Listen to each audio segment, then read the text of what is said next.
Kun sagantaa BBC Afaan Oromooti. Nu waliin tura.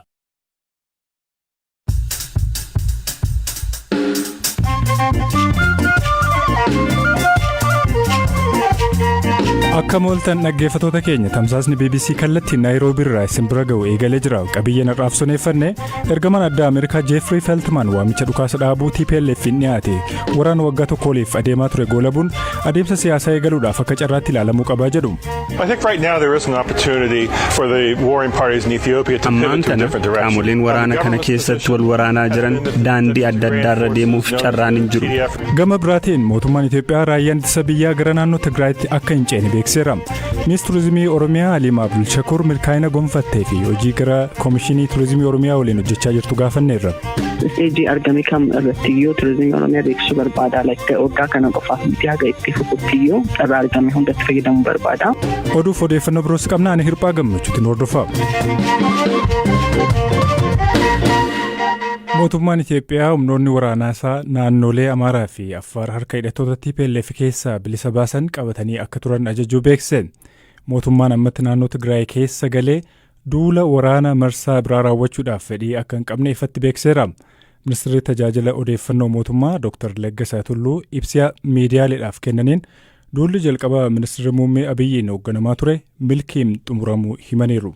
የመከላከያ ኃይላችን በዘመቻ ለህብረ ብሔራዊ አንድነት በምስራቅ አማራና አፋር አካባቢዎች humni ittisaa keenya duula zamachaa ለህብረ ብሔራዊ አንድነት jedhuun baha Amaaraa fi Affaar keessatti naannolee humna weeraraan qabamanii turan bilisa baasuun ergama isaa galmaan gahuun xumureera. Amma naannolee bilisa bahan cimsee to'achuun akka turu ajajni kennameera. Bu'urri murteen kun itti darbe inni jalqabaa humnoonni mootummaa Tigraay galanii wayita turan rakkoo mudatan irraa barachuu waan sirrii ta'eef kan lammataa shiraa fi kiyyoo diinaa keessa akka hin galle yaaduudhaan sadarkaa sadaffaatti raayyaan ittisa biyyaa keenya tokkummaa daangaa biyyaa haalli balaarra buusu uumameera jedhamee yeroo yaadamutti haala yeroo fi bakka kamittuu naannoo Tigraay galee tarkaanfii barbaachisu fudhachuuf dirqama heeraa waan qabuuf murteen kun murtaa'uu danda'eera. ያለው በመሆኑ ይህ ውሳኔ ሊወሰን ችሏል.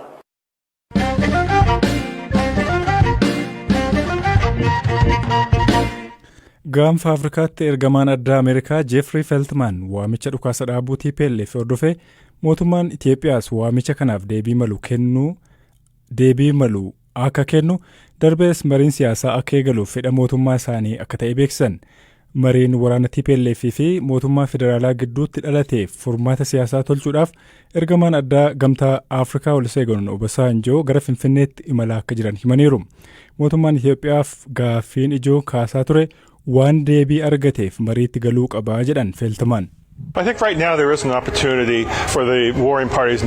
Ammaan tana qaamoleen waraana kana keessatti wal waraanaa jiran daandii adda addaarra deemuuf carraan hin jiru.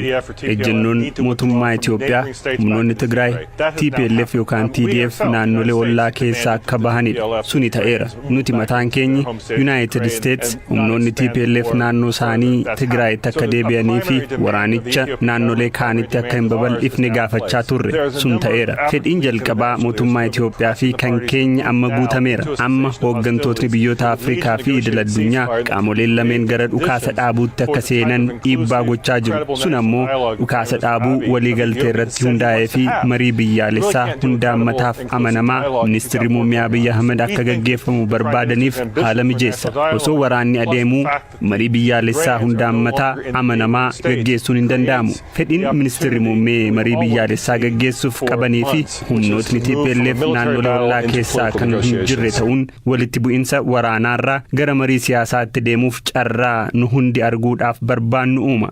Mootummaan Itoophiyaa hangammaatti waamicha dhukaasa dhaabuu fi marii siyaasaa eegaluu irratti deebii ta'e kan hin kennine ta'uu wal qabate mootummaan Ameerikaa marii malee waraanaan fallee akka hin jirre mootummaa Itoophiyaa hubachiisuu feetii jedhan. Furmaatni waraanaan dhufuun jiru.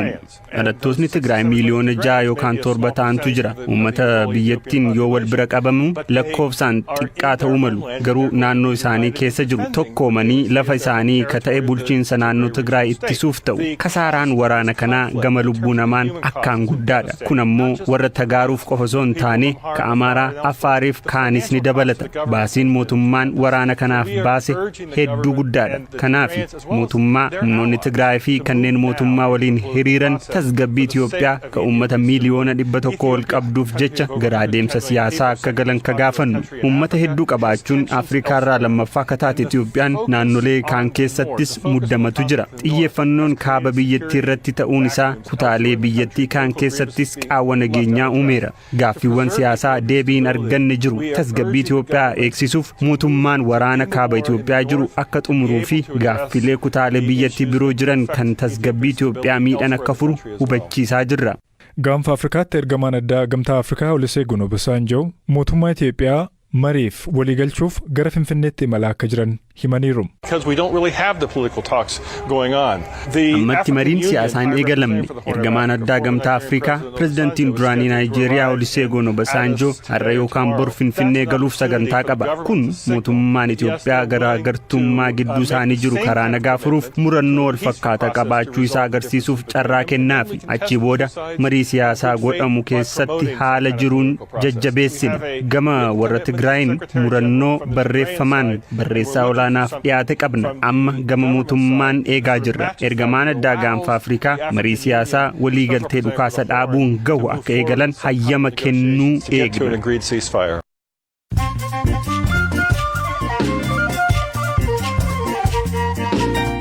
Dhaggeeffattoota keenya ammoo oduun gaggabaabsee isinitti hima. Mootummaan naannoo Amaaraa labsii yeroo muddamaa keessa tarkaanfiiwwan jajjaboo labsee ture fooyyesse.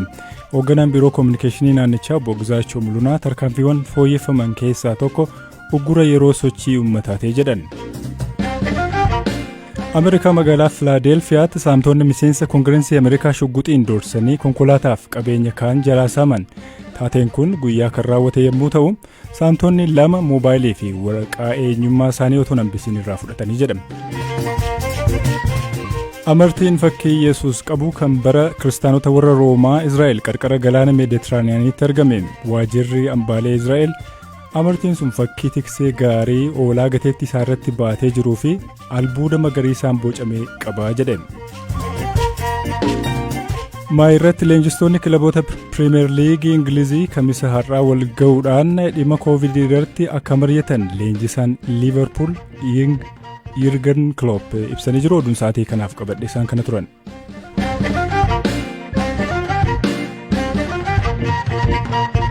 Gara qabiyyee sattaanutti yoo ceenu waggoota dhiyoonaas xiyyaaronni nama maleeyyii yookiin immoo diroononni dirree waraanaa keessatti hirmaachuudhaan madaala humnaa lolaa jijjiiraa akka jiran ogeeyyiin ni kaasu. Itoophiyaa keessatti dhiyeenya kana madaalli olaantummaa waraanaa sababa fayyadama dirooneen jijjiiramuun himamaa jira. Aangawoonni TPLF miidhaan dirooneen irra ga'e salphaa akka hin taane amananiiru. Galaana Balaayee dabalee isinitti himama.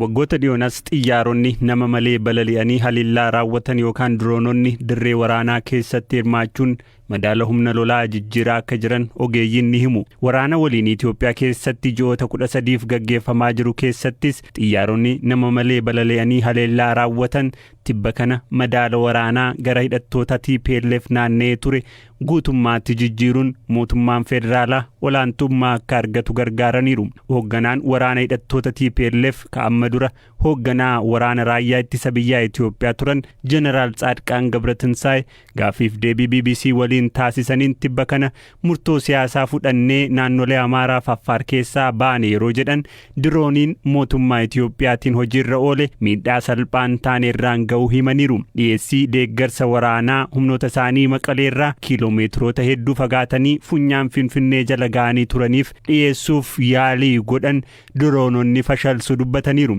Dubbii himaan TPLF obbo Geetaachoo Raddaas kuusaa waraanaa isaanii dirooniin haleelamaa akka turan dubbataniiru.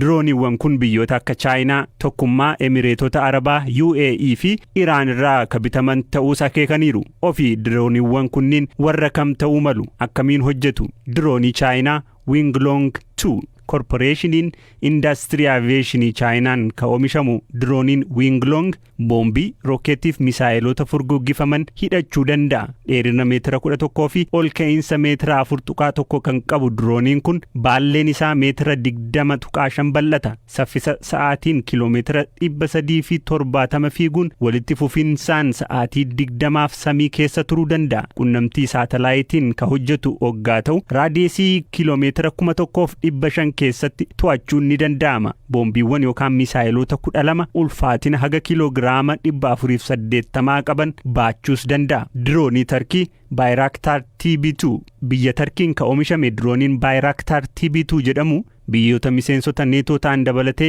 kaaniin illee hidhatamaa jira. Diroonicha ka oomishe dhaabbanni Bayraktar Defense wayitaammaa diroononni isaa 160 ta'an Tarkii, Qatar, Ukraine fi Azerbaijan keessa hojiirra oolaa jiru jedha. Akkuma diroonii Chaayinaa Winglong 2 dirooniin Bayraktar TB2 illee ramaddii ol ka'iinsa giddu galeessaa tajaajila dheeraa keessa kan galu waggaa ta'u basaasaa fi haleellaaf illee itti dhimma ba'u. Akka marsariitii dhaabbaticha irratti kaa'ametti boba'aa liitira 300 baachuu danda'a. Dirooniin kun ajaja namaatiin malee sirnuma ofiitiin lafaa ka'uu fi deebi'ee qubachuu ka danda'u waggaa ta'u ol ka'iinsa tarkaanfii 18,000 haga 27 keessa ajaja fudhatee raawwata. Diroonichi boombii rokkeettii yookaan misaayila 4 hidhachuu danda'a. Dirooniin US fi Israa'elitti oomishaman kanneen Tarkiif Chaayinaan hojjetaman irra gatiin isaanii qaaliidha. Akka marsariitiin The Diplomat jedhutti oomishni Tarkii Bayraktar TB2 ka Itoophiyaan hidhatteetti jedhamee amanamu $1 miliyoona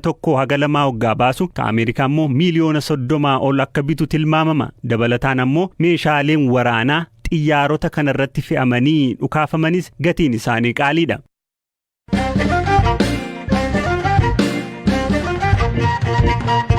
Qabii keenya ittaanuun Arsii Lixaa Dodolaatti dhalachuun Keeniyaatti guddachuu kan himtu shamarree Aliima Abdul Shakur dorgommii bareedinaa Koomishiniin Turizimii Oromiyaa fulbaana bara 2014 qopheesse injifachuun Miss Turizimii Oromiyaa taate. Miss Turizimii Oromiyaa dorgomee mo'achuun kiyya balbala carraa hedduunaaf banee jette. Waayilli koo maatii olaanaa dubbiseera. Dorgommii irratti hirmaadhee beeksisa sooshaal miidiyaa irratti argee dorgommuu qaba jedhee deemee dorgome. Ijoollee dorgommaa hedduutu ture, ijoollee baay'ee ciccimoo turan. Top nama 80 eegalle. San keessaa nama top 20 kaafii sharaatan deemee dorgomnee eegas immoo namni kamiyyuu yeroo waa dorgomuuf deemuun injifadhee deemame. Injifadhee deemee injifadhee jechuudha. Wanni hojjettu maali egaa taayitilii kana injifattee as? Sagantaa kana qopheesse Oromiyaa Tourism Commissionidha. Ambaasaadara isaanii waggaa tokkooti jechuudha. Kana jechuun hojii beeksisa isaaniitiin wal qabatee fi hojii Oromiyaa beeksisuu irratti hojjechaatiin jira.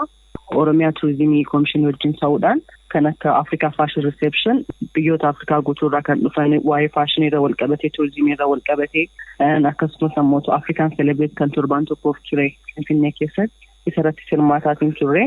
Kabira ammoo Baalis deemaa turre, Dirreedaawaas deemaa turre, dhiyoo kana ammoo gaara Ereer deemneetiin turre. Iddoowwan hawwataa turizimii ta'an karaa saniin beeksisuutti jira jechuudha. Taarikuun amma beeksisa hojii gahee hojii ati argattee hojjechaa jirtudha jennee ilaalla. Gara jireenya dhuunfaa keetti yoo deebinee Miss Turizimii Oromiyaa ta'uu keetiin bu'aa kana argadheera carraan kun kana naa uumee waan jettu maali? Tokkoffaa akkuma beekamtiidha. Isiin ebaluu ka jedhu osoo hin taane haamileen namni sii kennu waan footstep tokko akka fuuldura deemtu si godha. Lammaffaa ammoo namoota wal barattaa bakka guddaa ooltaa neetworkii uumtutu waan guddaa ta'eetiin amana beekamtii caalaallee. Dorgomtee immoo injifachuun hiika akkamii qaba? Tarii waan kun baay'ee baratamaa waan hin taaneef naannoo keenyatti. Sirriidha. Waan tokko injifachuuf maaltu nama gargaara ta'eetiin amana. Parsantii 50 waan hundaatu is confidence ofitti amanamummaa yoo jiraate namni kamiyyuu waan kamiyyuu godhuu hin danda'a. Lammaffaan ammoo hin danda'e jettee waan san gara hojiitti jijjiirudha. Karoorri kee gara fuulduraa maali? Gama turizimiitiin yookaan immoo miis taatee dorgommii biraas ta'uu danda'a. Gama kanaan galmeen qabu tokkoffaa isteejii argame kam irrattiyyoo turizimii Oromiyaa beeksisuu barbaada. Waggaa kana qofaaf miti haga itti fufuttiyyoo carraa argame hundatti fayyadamuu barbaada. Kan lammataa ammoo kan adeemsaan waan yeroon fiduu wajjin laalleetiin deemnu jechuudha. Tole. Miis Turizimii Oromiyaa taatee erga filatamtee booda maatii keetirraa hiriyoota keetirraa ta'uu danda'a. Reakshinii akkamii argatte? Maal siin jedhan? Reakshinii gaariitu ture. Gama hundaaniyyuu maatiinis ta'ee uummatarraas ta'ee waan gaariitu ture. Maaliif yoo jette waan Oromiyaan qabdu beeksisuudha beezikalii hojiin kuni. Ani BSc Nursing waggaa afuraffaa barana eebbifama. Waluma dandeessaatuma deemuu jira. Sagantaa keenya irraa kanumaan goolabnaa Galaanaa Balaayee qophicha qopheesseera hirphaa gammachuu isiniifan dhiyeesse. Odeeffannoo dabalataa argachuuf gara marsariitii keenyaa deemuu dandeessanii waan nu caqastaniif galata guddaa qabdu. Iddoo nagaa bulaa.